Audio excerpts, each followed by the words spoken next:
Add multiple rows in Google Sheets.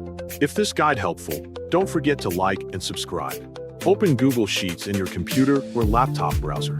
Once the page appears, create a new spreadsheet or open an existing file that you want to edit. Wait until the spreadsheet loads completely so that all menus and cells appear clearly. After the worksheet is ready, observe the worksheet displayed on the screen to understand where your current data is located. Next, look at the row numbers on the left side of the sheet. These numbers help you identify and select rows in the spreadsheet. Decide where you want to add multiple rows within the worksheet. After that, move your cursor to the row number area on the left side. Click on the row number to select it, and observe how the entire row becomes highlighted across the sheet. Now decide how many rows you want to add to the spreadsheet. Click several row numbers based on the number of rows you want to insert. When you do this, the selected rows will become highlighted. Confirm that the correct rows are selected before continuing to the next step. Once the rows are selected, move your cursor over the highlighted row numbers.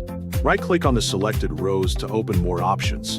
In this menu, look for the option labeled Insert Rows Above. Click the Insert Rows Above option to add the new rows to your spreadsheet. After clicking the option, observe the new rows appearing in the worksheet.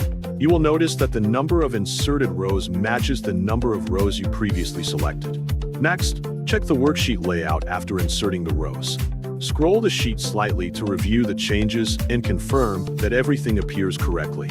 Make sure the existing data remains properly organized and that no important information has shifted incorrectly. If needed, you can repeat the same process again. Select another group of rows by highlighting multiple row numbers.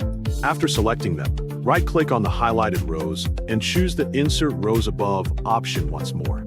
Wait while Google Sheets adds the additional rows to the worksheet.